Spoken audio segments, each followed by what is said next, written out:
إن الحمد لله نحمده ونستعينه ونستغفره ونعوذ بالله من شرور أنفسنا ومن سيئات أعمالنا من يهده الله فلا مضل له ومن يضلل فلا هادي له وأشهد أن لا إله إلا الله وحده لا شريك له وأشهد أن محمدا عبده ورسوله صلى الله عليه وعلى آله وأصحابه والتابعين وتابع التابعين ومن تبعهم بإحسان إلى يوم الدين. شكرا. أما بعد فإن خير الحديث كتاب الله وخير الهدي هدي محمد صلى الله عليه وعلى آله وسلم وشر الأمور محدثاتها فإن كل محدثة بدعة وكل بدعة ضلالة وكل ضلالة في النار. إخواني في الدين أعزكم الله وإخوان الطلبة رحمني ورحمكم الله. ما زلنا في الآيات الثلاثة من سورة الأنعام. نعم. وهي قوله قل تعالوا أتل ما حرم ربكم عليكم ألا تشركوا به شيئا وبالوالدين إحسانا. وقد قلنا أن التفسير قوله تعالى تعالوا أتل ما حرم ربكم أقوال من العلماء أحسنها قوله قال ابن كثير رحمه الله تعالى وهو ماذا أتلو عليكم ما وصاكم به. Aku wasiatkan pada kalian atau aku haramkan pada kalian yang aku wasiatkan untuk ditinggalkan. Usikum bitarkihi wa huwa syirku billah. Wa bil walidaini ihsana. Wasiat kedua wa bil walidaini ihsana. Qauluhu wa bil walidaini ihsana qala al-Qurtubi rahimahullah al-ihsan ila al-walidaini birruhuma wa hifdhuhuma wa siyanatuhuma wa imtithalu amrihima wa izalatu ar-riqqi anhuma wa tarku as-sultanati alayhima. Kata Qurtubi rahimahullah menjelaskan makna ihsan kepada kedua orang tua yang sering diterjemahkan berbakti kepada orang tua. Apa maknanya? Kalau Qurtubi, berkata Qurtubi, al-ihsan ilal walidain, berbakti pada kedua orang tua adalah birruhuma, berbuat baik pada keduanya, wa hifdhuhuma, menjaga keduanya, wa siyanatuhuma, melindungi keduanya, wa imtithalu amrihima, melaksanakan perintah-perintahnya, wa izalatur riqqi anhuma, dan berupaya menghilangkan perbudakan dari keduanya. Yani kalau memang keduanya masih terikat riq, maka berupaya untuk membebaskannya. Wa tarku sultanati alaihima, tidak menguasai mereka, yani tidak menjadikan dirinya seakan-akan sultan, orang tuanya sebagai budak dan hamba sahaya. Ini makna berbakti. Tarku sultanati alaihima, tidak menguasai mereka. Kalimat ihsanan nusiba ala al-masdariyah, mansubun ala madha al-masdariyah. Dia mansub, kedudukannya dalam i'rab ditandai alamatun nasbihi al-fathah.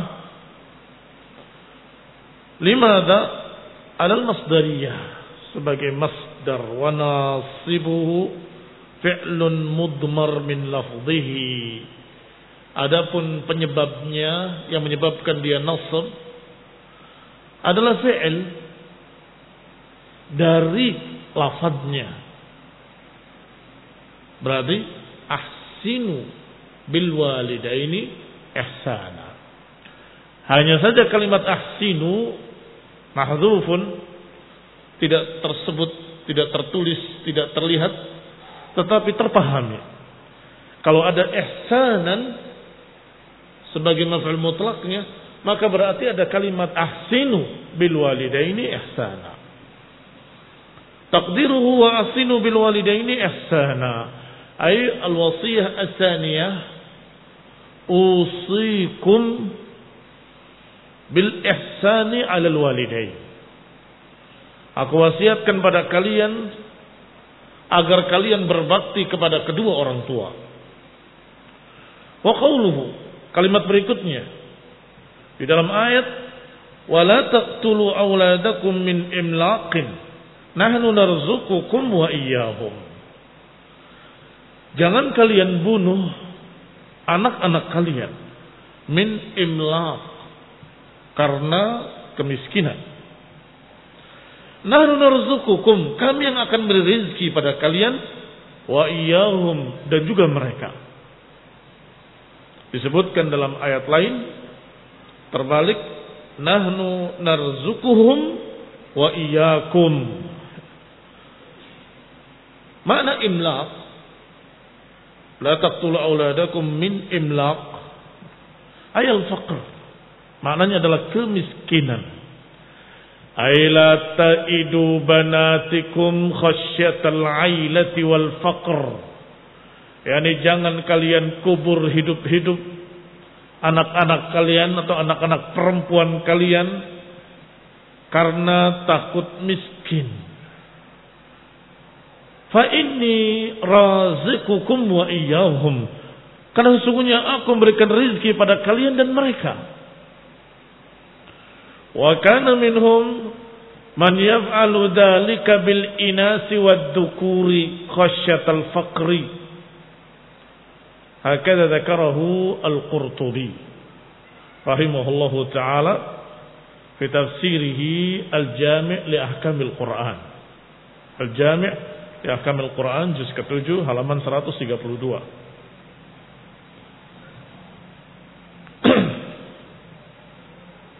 La ta'idu banatakum, jangan kubur anak-anak perempuan kalian hidup-hidup. Ini tafsir mengkhususkan apa yang umum tadi, ala ma waqa'a fil jahiliyah. Ayatnya umum, la taqtulu auladakum, jangan bunuh anak-anak kalian. Apakah dengan dikubur, ataupun dengan cara lain, ataupun dengan nasallahu salam al-afiyah, dipotong-potong dan dimasukkan plastik, dibuang ke sungai, dan lain-lain. Astagfirullahaladzim. Ucapan atau perbuatan-perbuatan yang zalim, yang sadis.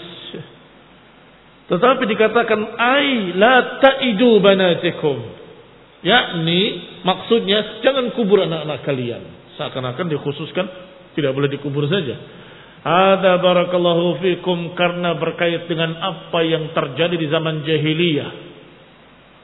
Wa idal mau'udatu su'ilat bi ayyi dhanbin qutilat.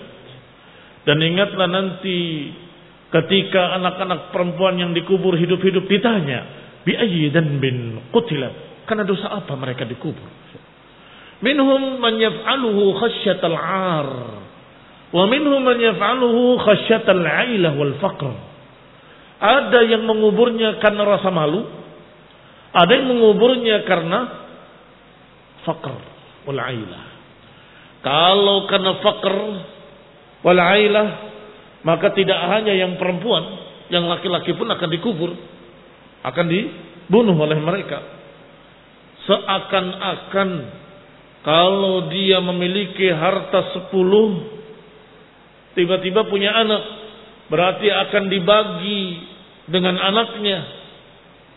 Maka berkurang dari 10. Yang tadinya dia dengan istrinya 5-5, kalau ada anak bisa jadi 4-4. Atau malah kalau sudah besar jadi dibagi 3. Tiga-tiga. Otaknya otak bisnis. Otaknya otak hitung-hitungan zahir, hitung-hitungan kalkulator. Kalau 10 dibagi 3 berarti akan berkurang. Apalagi tambah 1 lagi akan berkurang lagi. Itu otakmu. Nahnu narzuqukum wa iyyahum. Nahnu narzuquhum wa iyyakum. Kami yang memberi rezeki pada kalian dan mereka. Dan memberikan rezeki kepada mereka dan kalian. Seorang anak lahir, catatan rezekinya pun sudah tertulis. Akan diberikan oleh Allah sesuai dengan apa yang sudah Allah takdirkan. Barakallahu fikum. Maka dikatakan maknanya aila ta'idu banatikum. Jangan kubur anak-anak perempuan kalian khasyatal ailah wal faqr. Kalau alasannya malu, biasanya perempuan. Kalau alasannya miskin, biasanya dua-duanya. Sebagaimana disebutkan, wa kana minhum man yaf'alu dzalika bil inasi wadzukur. Di antara mereka ada yang melakukannya pada anak perempuan dan anak laki-laki. Baik.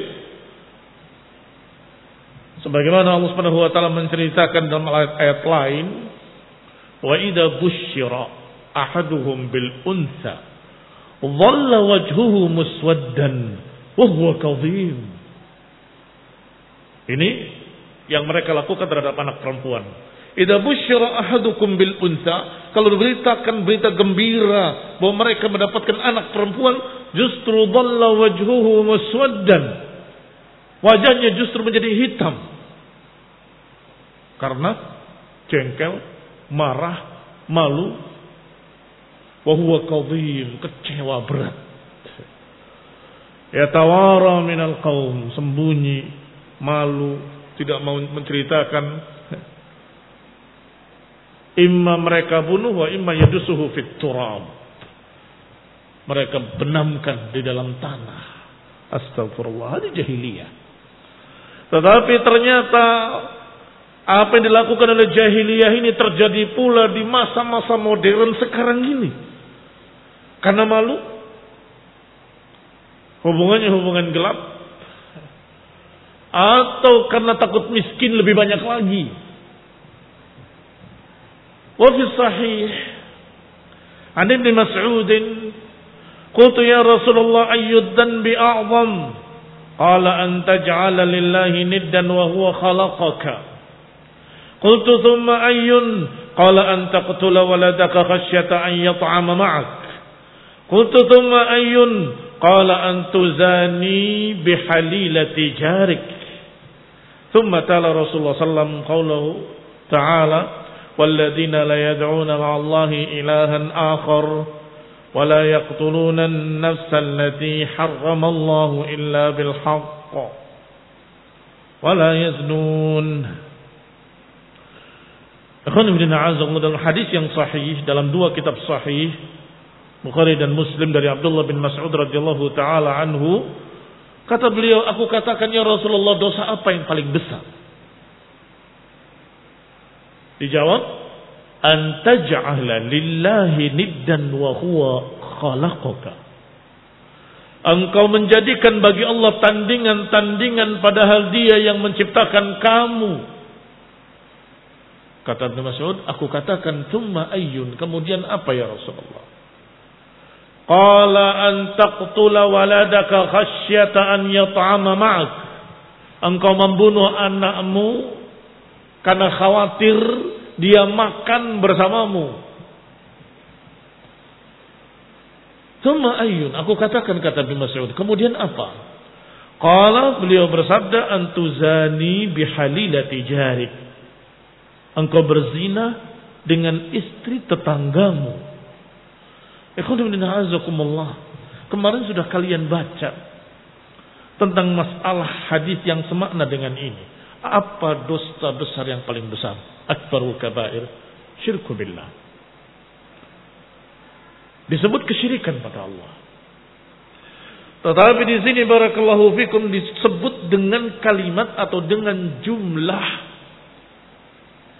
yang mengesankan bahwa perbuatan itu memang betul-betul perbuatan yang zalim, jelek, fuhsh. Ini bahasa Rasulullah sallallahu alaihi wasallam.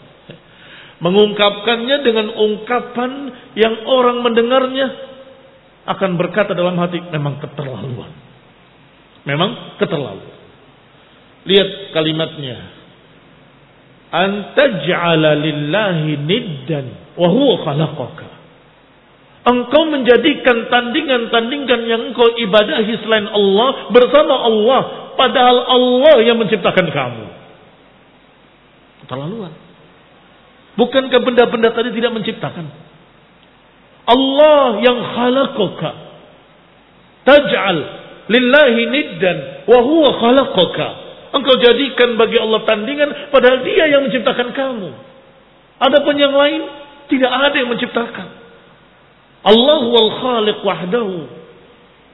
Maka kesan yang kita peroleh memang ini satu kejelekan yang betul-betul fuhsh. Fuhsh adalah kejelekan yang terlihat jeleknya aqlan wa syar'an wa fitratan. Secara fitrah, secara akal, dan secara syar'i tentunya. Lihat kalimat kedua. Antaqtula waladaka khasyata an yat'ama ma'ak. Engkau membunuh anakmu karena khawatir dia makan bersamamu. Astagfirullah. Akan terkesan apa? Keterlaluan sekali. Anaknya meminta makan, tidak boleh. Bunuh. Na'udzubillah. Sama atau tidak sama dengan apa yang terjadi pada mereka? Sama. Hanya saja waktu itu anak tadi belum bisa apa-apa, masih bayi. Tetapi otaknya orang yang bakhil ini berkata, anak ini akan makan makananku. Rizkiku akan dibagi dengannya. Akan berkurang karena dia. Maka dia bunuh. Sama dengan seorang anak minta dong makanannya, minta dong kuenya. Tidak boleh, bunuh. Astagfirullah. Sama toh? Ini dan itu sama. Enggak ada bedanya. Engkau bunuh hanya karena kebakhilanmu, khawatir an yat'ama ma'ak. Khawatir dia makan bersamamu. Daripada makan makananmu, dibunuh saja. Hada barakallahu fikum zulmun a'zamul zulm. Hada adlamul zulm. Ini adalah zalim kezaliman barakallahu fikum ba'da syirk. Demikian pula yang ketiga tentang zina. Rasulullah mengungkapkan dengan kalimat antuzani bihalilati jarik. Engkau berzina dengan istri tetanggamu. Pertanyaannya, apakah kalau bukan istri tetangga boleh? Tetap tidak boleh. Tapi mengapa digambarkan demikian? Digambarkan bahwasanya wanita tadi barakallahu fikum punya suami. Apa suaminya akan ridha? Apalagi itu adalah tetanggamu sendiri. Karena biasanya yang sering terjadi adalah wanita yang sering ketemu dekat. Itu tetangga. 4 rumah ke sana, 4 rumah ke sini, 4 rumah ke sana. Baik. Yang seharusnya yang namanya jiran, yang namanya tetangga memiliki kewajiban-kewajiban untuk memberikan hak tetangganya. Tidak mengganggunya. La yu'di jarah. Man kana yu'minu billahi wal yawmil akhir fala yu'di jarahu. Bahkan ada yang lebih mengerikan lagi, wallahi la yu'minu.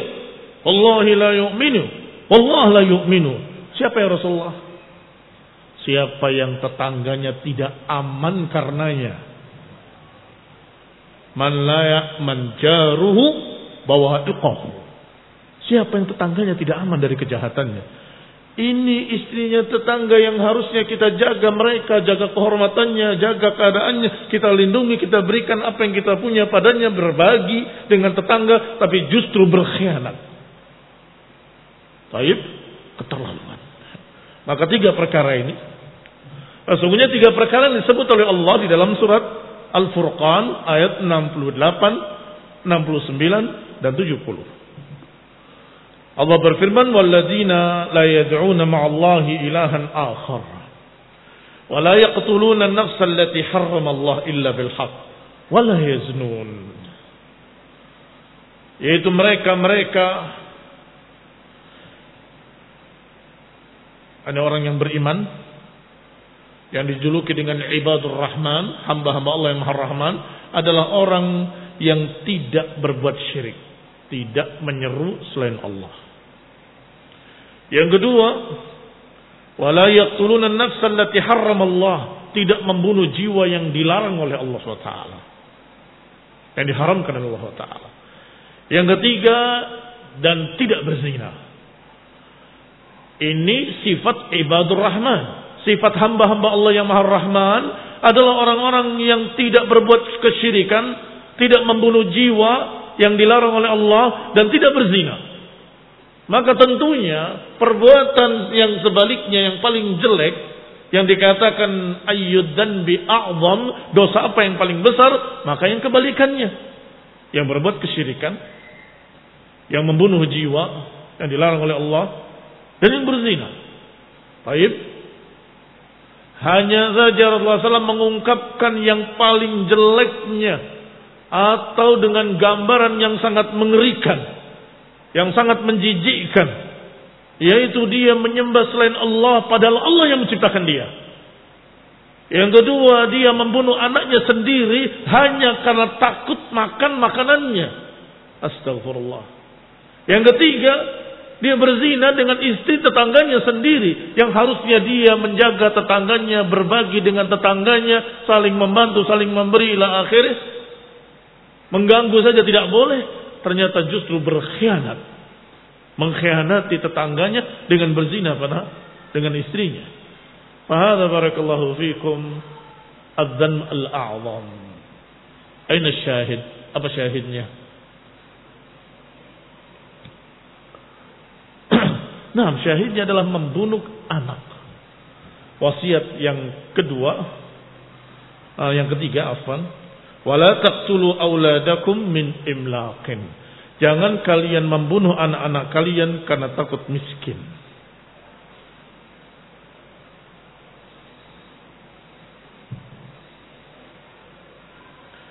Hindun binti Utsbah radhiyallahu taala anha wa ghafarallahu laha, ketika masuk Islam dan berbaiat. Di antara baiatnya baiatun nisa. Baiatun nisa, pesan-pesan dari Nabi, di antaranya jangan membunuh anak-anak kalian karena takut miskin. Hindun mengatakan, anakku dibunuh oleh kalian dalam perang, maka Rasulullah tersenyum, tertawa. Artinya tidak dibunuh oleh orang tuanya sampai dewasa, tapi ketika berperang terbunuh.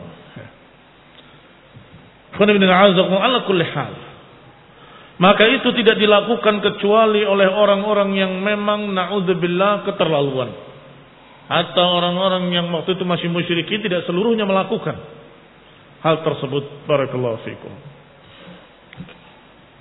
Wala taqrabul fawahish ma dhahara minha wa ma batan. Wasiat yang keempat, jangan dekati fahisyah, yang tampak maupun yang tidak tampak. Kata Ibnu Atiyah rahimahullah, kalimat ini nahyun 'amun an jami' anwa'il fawahish. Ini larangan yang umum sifatnya atas seluruh fahisyah. Mengapa? Karena disebutkan dengan dhahara minha wa ma batan, yang tampak maupun yang tidak tampak, yang lahir maupun yang batin, yang zahir maupun yang batin, jasmani atau rohani. Ada lagi yang lain selain itu? Enggak ada. Kalau tidak zahir berarti batin. Kalau tidak nampak berarti tampak. Betul. Tampak atau tidak nampak. Apa ada keadaan ketiga? Enggak ada.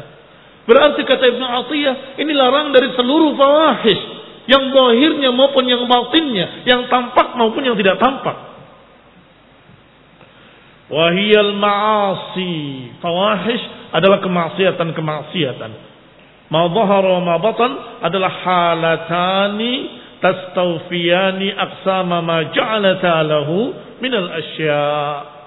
Adapun kalimat dhahar wa batan, dua keadaan yang saling melengkapi. Yang keduanya, mesti kalau tidak ada ini, ya itu. Kalau nggak ada itu, ya ini. Ma ja'alaha ta'alahu minal asya, yang menjadikan semua perkara seperti itu. Karena keadaan cuma dua macam. Kalau tidak hitam, ya putih misalnya. Kalau tidak tampak, tidak tampak berarti tampak. Kalau tidak tampak berarti tampak. Kalau nggak zahir berarti batin. Apa lagi? Dua-duanya tastawfiyan. Semua perkara begitu. Kalau dikatakan ma dhahara minha wa ma batan berarti kullu. Sah? Baik. Naktafi bihadzal qadar, barakallahu fikum. Insyaallah kita akan lanjutkan pada wasiat berikutnya باذن الله taala.